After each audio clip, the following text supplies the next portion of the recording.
साल 1540 की बात है। भारत के पहले मुगल शासक बाबर के बेटे हुमायूं को बिहार के शेरशाह सूरी ने युद्ध में हरा दिया। हुमायूं भारत से भाग खड़ा हुआ और उसने फारस यानी कि ईरान में शरण ले ली। 1545 में शेरशाह सूरी की मौत हो गई और मौके को भांपकर हुमायूं ने भारत वापस लौटने की योजना बनाना शुरू कर दिया।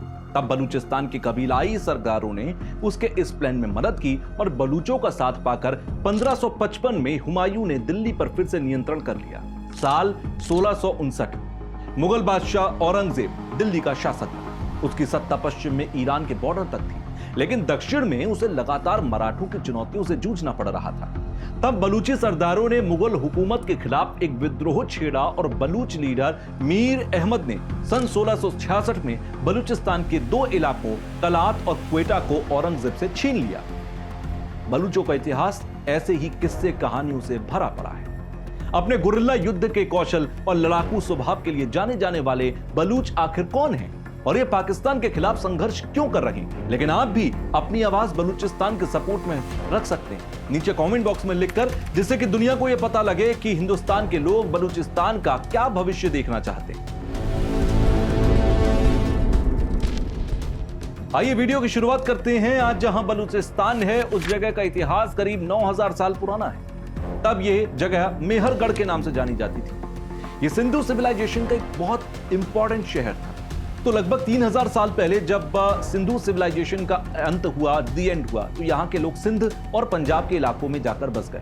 इसके बाद ये शहर जो है वो वैदिक सिविलाइजेशन के प्रभाव में आया और यहाँ पर हिंदुओं की प्रमुख शक्तिपीठ में से एक हिंगलाज माता का मंदिर भी है। ये वही एक लौता शक्तिपीठ है जो भारत से बाहर किसी दूसरे देश में।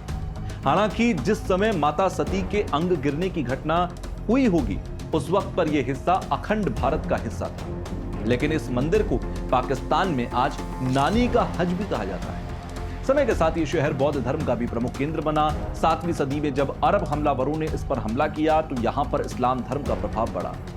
अब सवाल यह है कि यह सब बातें तो ठीक है, लेकिन बलूच कम्युनिटी पाकिस्तान के इस हिस्से में आकर कैसे बसी? इसको लेकर खास तौर पर जब मैंने रिसर्च की तो मुझे दो बातें निकलकर सामने आई। मैं दोनों बातें आपको बताऊंगा, आपको जो ठीक लगे आप उसको मानिएगा। पहली बात यह है कि बलूचिस्तान की कलात रियासत के आखिरी शासक मीर अहमद यार खान ने अपनी किताब इनसाइड बलूचिस्तान में यह लिखा है कि बलूच लोग खुद को पैगंबर इब्राहिम का वंशज मानते हैं। वो सीरिया के इलाके में रहते थे। यहां बारिश की कमी, अकाल की वजह से लोगों ने पलायन किया और सीरिया से निकलकर इन लोगों ने ईरान के इलाके में डेरा डाला। ये बात तब के ईरानी राजा नुशेरवान को पसंद नहीं आई। उन्होंने लोगों को यहां से खदेड़ दिया। इसके बाद ये लोग उस इलाके में पहुंचे जिसे बाद में बलूचिस्तान का नाम दिया गया और आज जिस बलूचिस्तान को हम जानते हैं वो वही जगह है। इसमें यह भी कहा जाता है कि जिस वक्त बलूच ईरान से निकले थे तब उनके सरदार मीर इब्राहिम थे, लेकिन जब वो बलूचिस्तान पहुंचे तो उनकी जगह मीर कंबर अली खान ने ले ली। इस कबीले को पैगंबर इब्राहिम के नाम पर ब्राह्मीन कहा गया और जो बाद में उसे ब्राबी या फिर ब्रोही नाम से भी जाना गया। क्योंकि बलूच लोग अब इस इलाके में बस चुके थे तो कई सौ साल बाद जब हिंदुस्तान में मुगलों का शासन शुरू हुआ, यानी कि आज से लगभग 600 से 800 साल पहले, तो ये मुगल बलूच लोगों के साथ अच्छे से घुल मिल गए क्योंकि उसी रास्ते से ये हिंदुस्तान की तरफ आए थे। अब इस दौरान बलूचिस्तान के कलात हिस्से में एक खास वंश रहता था जिसे हम सेवा नाम से जानते थे। सेवा वंश कहते हैं, जिसे एक हिंदू राजवंश माना जाता है। इस राजवंश की एक प्रसिद्ध शासक थी जिनका नाम था रानी सेवी, जिनके नाम पर बाद में सिबी क्षेत्र का नाम पड़ गया था।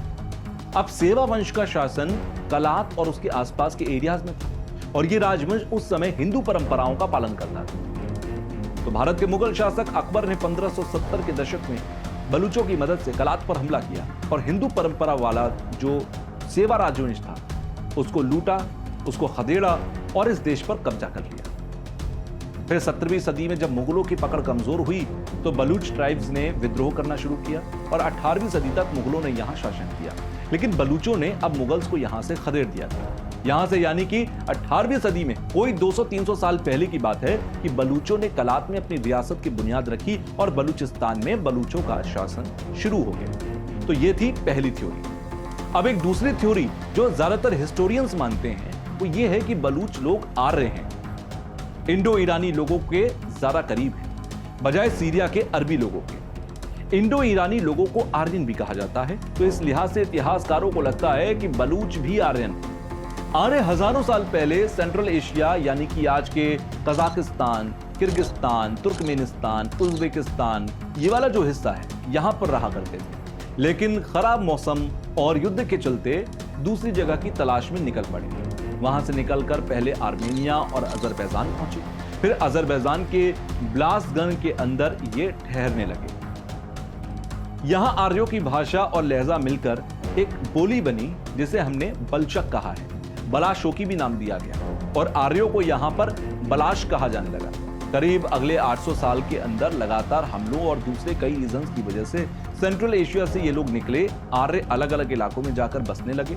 कुछ लोग ईरान के जनूबी चले गए, कुछ लोग ईरान के मगरिब जो कि वेस्ट साइड वाला हिस्सा है वहां चले गए। जनूबी की तरफ गए आर्य वहां से और आगे ईरान के कमान और सीस्तान में पहुंच गए और यहां इनका नाम बदलकर बलाश से बलूच हुआ और बोली का नाम बलाशोकी से बदलकर बलूची हो गया। तो धीरे धीरे इन बलूचियों ने सीस्तान के आगे के हिस्से में, आगे के इलाके में दाखिल होना शुरू किया और इसी वजह से ये जो आज का बलूचिस्तान है वहां पर आ गया। तो ये तो ही अतीत की बात। बाकी आप मुझे कमेंट बॉक्स में लिखकर ये बताओ कि आप बलूचिस्तान का भविष्य किस तरह से देखना चाहते हैं। और अगर आपको ये जानना है कि बलूचिस्तान को कैसे पाकिस्तान ने ठगा, कैसे बलूच लोगों ने पाकिस्तान से आजाद होने के लिए कई दशकों तक संघर्ष किया, तो आपको मेरे चैनल की रिलीज्ड दूसरी वीडियो को भी देखना चाहिए, जहां पर आपको इसकी फुल डिटेल्स मिल जाएंगी। तो मिलते हैं अगली वीडियो में, तब तक के लिए फिट रहिए और मस्त रहिए।